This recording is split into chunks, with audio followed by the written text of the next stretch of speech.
आयोग द्वारा बिहार में गहन मतदाता सूची परीक्षण SIR का कार्यक्रम चल रहा है।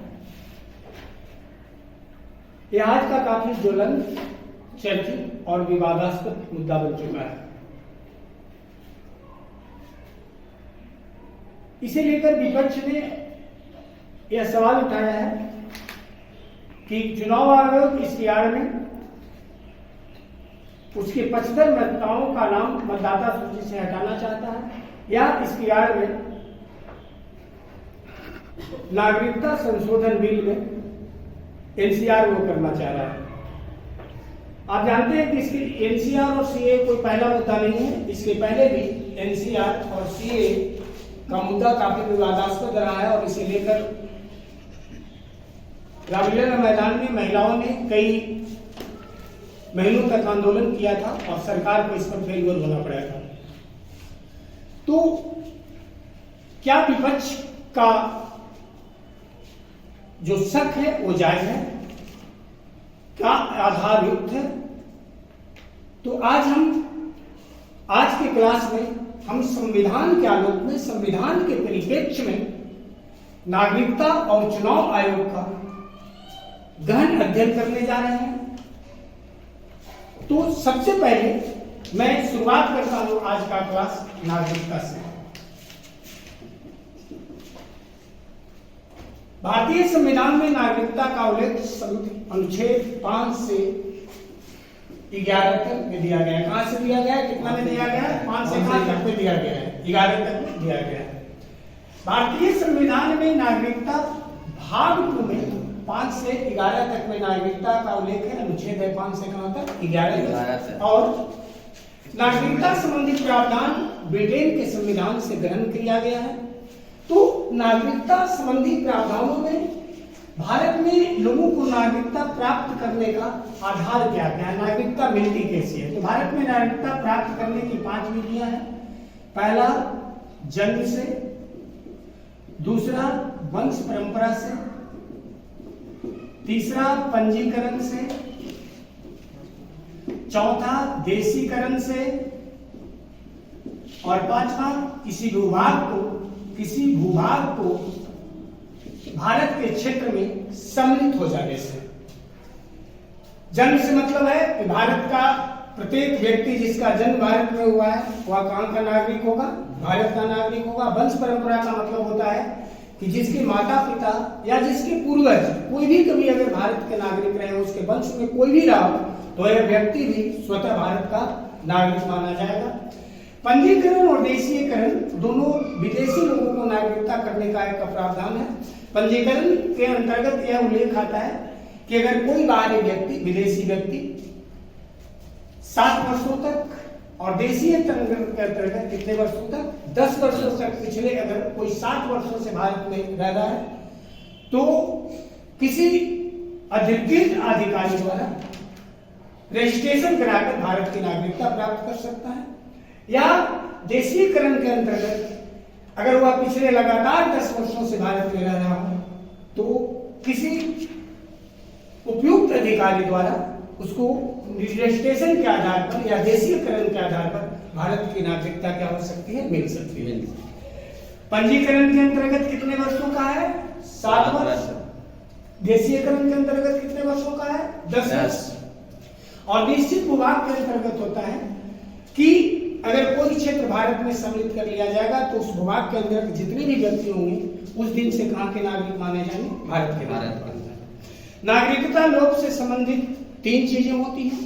नागरिकता लोक से संबंधित 3 चीजें में है कि अगर कोई स्वेच्छा से भारत की नागरिकता को त्याग कर देता है तो भारत की नागरिकता नहीं मिलेगी। अगर कोई व्यक्ति किसी विदेशी नागरिकता को ग्रहण कर लेता है, दूसरे देश की नागरिकता को ग्रहण कर लेता है तो भारत की नागरिकता स्वतः क्या हो जाएगी? समाप्त हो जाएगी। क्योंकि भारत में कौन नागरिकता है? एकल नागरिकता। एकल का मतलब होता है कि भारत का प्रत्येक व्यक्ति भारत का नागरिक है, वो अलग अलग किसी राज्य का नागरिक नहीं है। जैसे भारत में एकल नागरिकता होती है, लेकिन कुछ देश ऐसे हैं जहां दोहरी नागरिकता होती है। जैसे याद रखना अमेरिका है या स्विट्जरलैंड है, तो वहां पर कौन नागरिकता पाई जाती है? दोहरी नागरिकता। तो भारत में एकल नागरिकता होती है। तो अगर कोई विदेशी नागरिकता को ग्रहण कर लेता है तो उसका भारत का नागरिकता स्वतः क्या हो जाता है, समाप्त हो जाता है। या सरकार द्वारा वंचित किए जाने पर कोई व्यक्ति देशद्रोह का आरोप लग रहा है, या कोई दिवालिया है, या कोई देश के साथ गद्दारी कर रहा है, तो उसे भारत के नागरिकता से क्या होना पड़ सकता है, वंचित होना पड़ रहा है। तो आप 5 से 11 तक में समान रूप से, साधारण रूप से यह जाने कि नागरिकता मिलती है जन्म से, वंश परंपरा से, पंजीकरण से, देशीयकरण से और किसी विभाग को भारत में क्या हो जाने से, सम्मिलित कर दिए जाने से। तो हम बोल सकते हैं कि अनुच्छेद 5, 6, 7, 8 और कितने अनुच्छेद हो गए, 9 अनुच्छेद। अनुच्छेद जो 10 में वर्णन है, भारत के संविधान का अनुच्छेद 10 यह कहता है कि संसद द्वारा बनाई गई विधि के अनुसार भारत का प्रत्येक नागरिक भारत का नागरिक होगा। तो नागरिकता का जो अधिकार देने का अधिकार है, वह अधिकार किसको है, किसको है, संसद है। और यहां विपक्ष का आरोप है चुनाव आयोग चुनाव पर्यवेक्षण के दौरान वह लोगों की नागरिकता का सर्टिफिकेट मांग रहा है, यानी वो एनआरसी साथ साथ करवाना चाह रहा है, यही विपक्षियों का आरोप है। तो यहां पर हमें यह लग रहा है कि चुनाव आयोग का जो अधिकार नहीं है, उसके अधिकार क्षेत्र से बाहर है। अगर वैसे कार्य को करवाता है तो कहीं न कहीं संविधान का क्या कर रहा है, उल्लंघन कर रहा है। और विपक्षियों का जो आरोप है वो जायज दिखाई देता है। ठीक है। तो और अनुच्छेद 11 में यह उल्लेख किया गया है कि 10 में मैं क्या बोला हूं, 10 में क्या है, संसद द्वारा बनाई गई विधि के अनुसार भारत का प्रत्येक नागरिक भारत का क्या होगा, विधि होगा।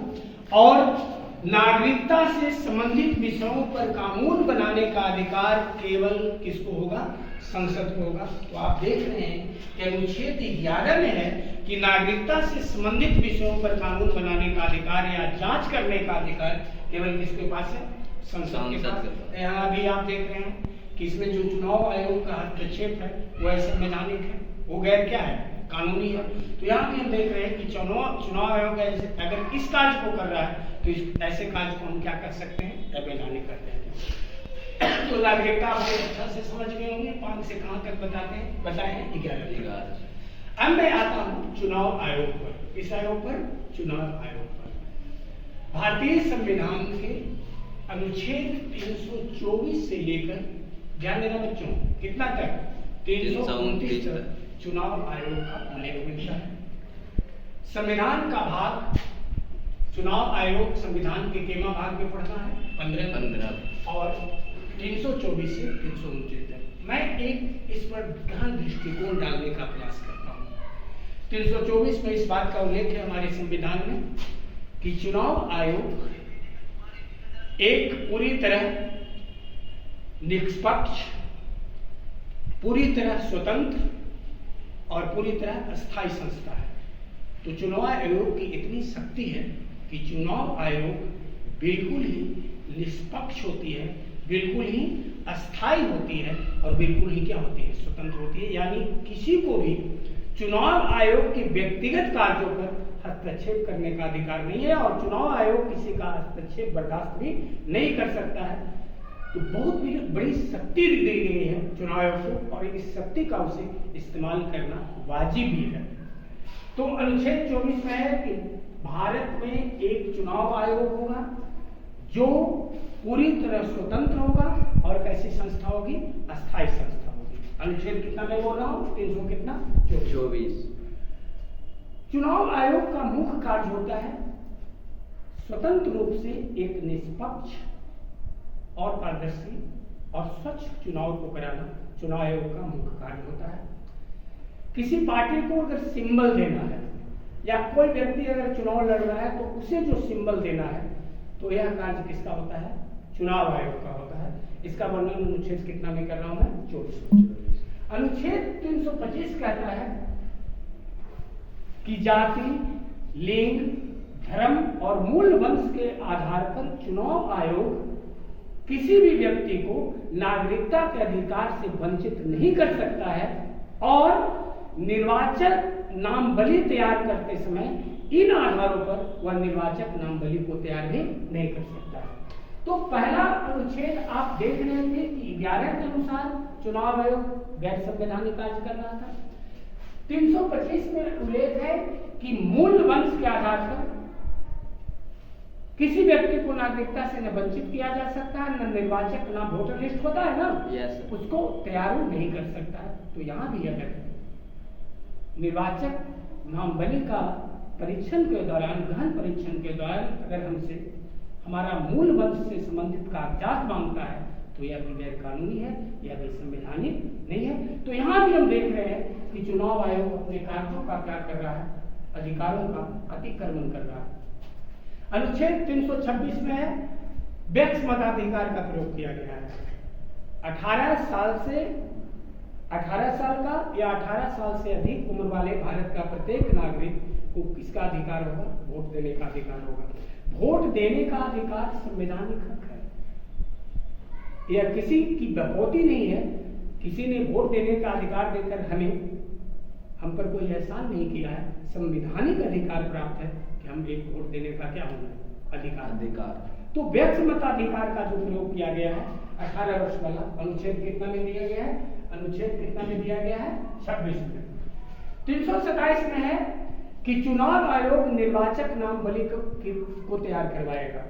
निर्वाचक नामावली का तैयार कराने का मतलब होता है कि वोटर लिस्ट को तैयार करेगा, लेकिन उसमें एक प्रश्न है जो पहले मैं बता चुका हूं कि निर्वाचक नामावली तैयार करते समय चुनाव आयोग को यह अधिकार नहीं है कि किसी की नागरिकता की जांच करेगा या किसी की नागरिकता के आधार पर, मूल वंश के आधार पर वह निर्वाचक नामावली तैयार नहीं करेगा। तो यहाँ भी अगर हमसे मांग करता है तो यहाँ भी वह गैर संवैधानिक कार्य कर रहा है, असंवैधानिक कार्य कर रहा है, उसके अधिकार क्षेत्र से ही बाहर की सीमा है।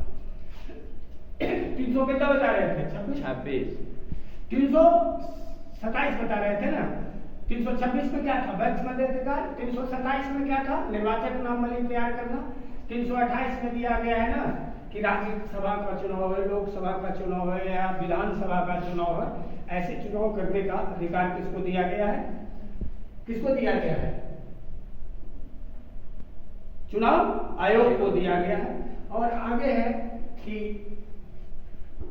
चुनाव क्षेत्र का 329 में अंतिम है कि चुनावी क्षेत्र के परिसीमन सीमा में समय के अनुसार अगर चाहे तो चुनाव आयोग क्या कर सकता है? बदलाव कर सकता है। ऐसे अभी 2025 तक के चुनाव का अभी तक का जो रूल है वो परिसीमन में कोई बदलाव नहीं किया जाएगा। तो आप देख रहे हैं कि दोनों को हम एक दृष्टिकोण में नागरिकता और चुनाव आयोग के बारे में, दोनों के अधिकारों के बारे में बता रहे थे, संविधान के परिप्रेक्ष्य में बता रहे थे। अब मैं आता हूं मूल मुद्दों पर। मूल मुद्दा यह होता है कि चुनाव आयोग को कहीं से भी, और चुनाव आयोग को एक शक्ति और है, अगर यह चुनाव करा रहा हो, अनुच्छेद 327 में वर्णन है कि अगर चुनाव आयोग कोई चुनाव करा रहा हो और अगर इसको राज्य सरकार के कई कर्मचारियों की जरूरत हो तो वह राज्य सरकार से जितना भी चाहे कर्मचारियों को क्या कर सकता है? मांग कर सकता है, वहां के राज्यपाल से, वहां के मुख्यमंत्री से, और उनका यह कर्तव्य होगा, उनकी वह ड्यूटी होगी कि चुनाव आयोग को उतने कर्मचारी क्या करवा देगा? उपलब्ध करा देगा। तो चुनाव आयोग के पास कर्मचारियों की कोई शक्ति, कोई कमी नहीं है।